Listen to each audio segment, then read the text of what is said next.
Olá, o Especial Tá Explicado está começando. Seja muito bem-vindo e acompanhe comigo os assuntos deste fim de semana. Depois de 20 anos, o Talibã retomou o poder no Afeganistão. As cenas de desespero da população tentando deixar o país chocaram o mundo. Eu vou te explicar o que é o Talibã, como surgiu e o que esperar do novo regime. No Haiti, mais de 2.000 pessoas morreram após o recente terremoto de magnitude 7,2 que devastou o país. Estados Unidos, México e Chile são outros exemplos de países do continente americano onde o fenômeno é recorrente. Você vai saber por que os tremores de terra acontecem e qual o risco de acontecer no Brasil. E por fim, o assunto é saúde. Os medicamentos de referência, os genéricos e os similares disputam a preferência do consumidor há anos. Se por um lado os originais desfrutam de maior credibilidade, por outro, os genéricos e similares são mais acessíveis. Mas afinal de contas, qual a diferença entre eles? E será que os três são igualmente eficazes? Tudo isso a partir de agora.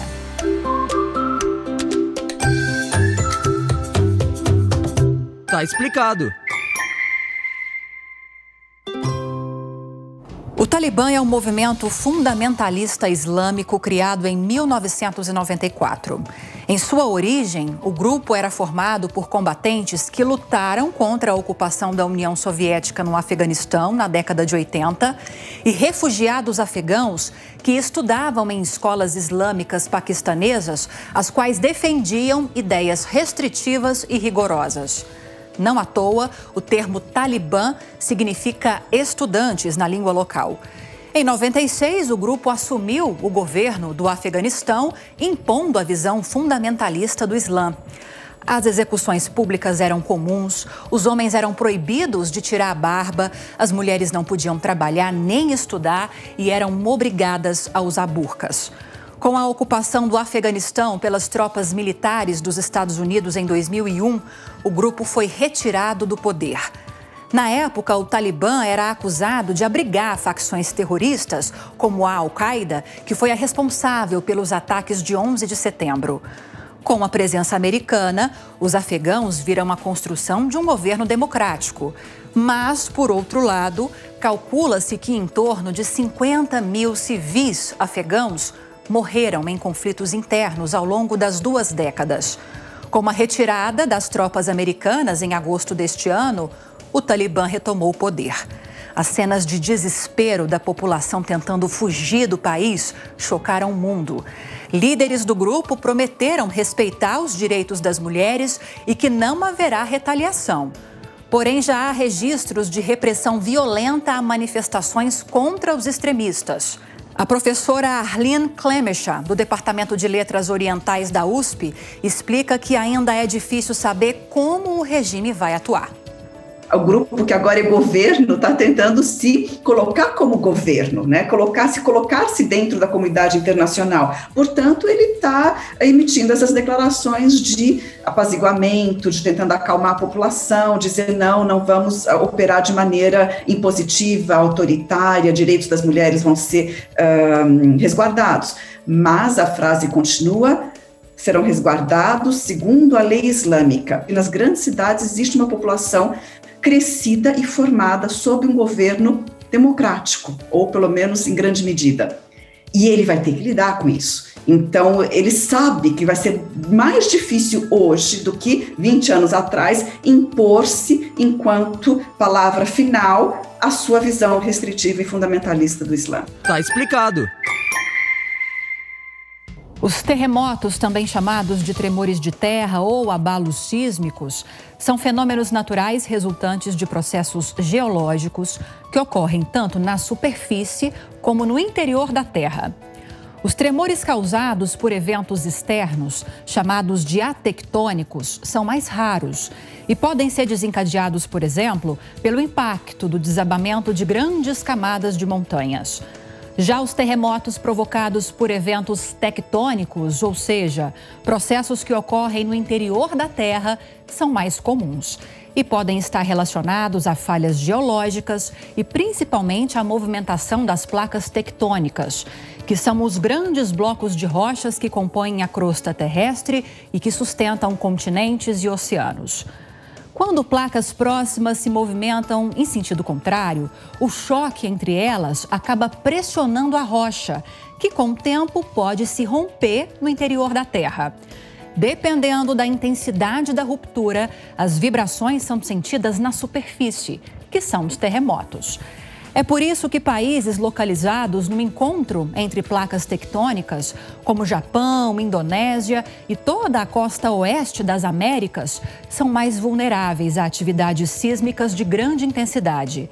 O maior tremor registrado no mundo ocorreu no Chile, em 1960, e alcançou 9,5 graus na escala Richter, sistema usado para medir a magnitude de um terremoto, ou seja, a força que ele exerce, e matematicamente não tem limite. Como o Brasil está situado no centro da placa sul-americana, a situação do país é de certa estabilidade em relação à atividade tectônica, o que não significa que os terremotos não aconteçam. Segundo especialistas, o fenômeno em território brasileiro geralmente é provocado por falhas geológicas, sem contar os tremores em países vizinhos que às vezes acabam sendo sentidos aqui. Entre janeiro de 2019 e julho deste ano, foram registradas 620 ocorrências no país. A grande maioria não chegou a 3,5 graus de magnitude, ou seja, dificilmente seriam percebidas. Apenas 3 registraram mais de 5 graus, como o tremor sentido em Roraima e no Amazonas em janeiro deste ano, que teve origem na Guiana. Tá explicado. Os medicamentos de referência são fórmulas originais, desenvolvidas em laboratório após intenso trabalho de pesquisa, estudos clínicos e altos investimentos. Depois de aprovadas pela Agência Nacional de Vigilância Sanitária, as substâncias são certificadas e patenteadas, o que garante exclusividade na fabricação do medicamento por até 20 anos.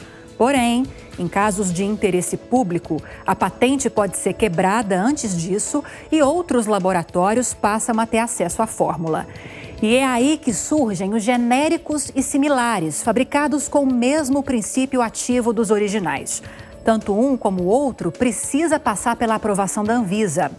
A diferença é que, além do certificado de qualidade e de segurança, os genéricos também precisam comprovar que têm a mesma eficácia dos medicamentos de referência. E isso é feito por meio de testes de biodisponibilidade e bioequivalência, que são realizados em laboratórios específicos. Sem nome comercial, o genérico é identificado pelo princípio ativo e principalmente pela letra G, acompanhada de uma tarja amarela nas embalagens. É mais barato porque as indústrias não tiveram de arcar com todos os custos de pesquisa e desenvolvimento. Embora também sejam considerados seguros e eficazes, os similares não precisaram passar por testes de biodisponibilidade e bioequivalência, procedimentos que exigem alto investimento das indústrias. Sem a garantia de que terão o mesmo efeito dos originais, em doses iguais, a orientação é que não substituam medicamentos indicados em receita médica, exceto se forem classificados como intercambiáveis, que são medicamentos que passaram por todos os testes de equivalência, mas continuaram na categoria dos similares para manter o nome comercial da marca. E atenção, em nenhum dos casos há descrição na embalagem de que se trata de medicamento similar. Em caso de dúvida na hora de comprar, a recomendação é pedir ajuda ao farmacêutico, como explica o conselheiro federal de farmácia, Marcelo Rosa. Você tem que consultar um profissional. Primeiro, o prescritor é o médico. né? Então, você tem que confiar naquilo que o médico está prescrevendo, na quantidade que ele está prescrevendo, ou seja, a dosagem que ele prescrever tem que ser aquela que o paciente vai utilizar. Segundo, para não ter problema em relação a substituições, é melhor consultar o farmacêutico na hora da aquisição, lá na farmácia. Então, ele sabe da legislação, ele sabe do que pode e que não pode substituir, e aí ele vai fazer isso de forma mais segura. Tá explicado? Até a próxima.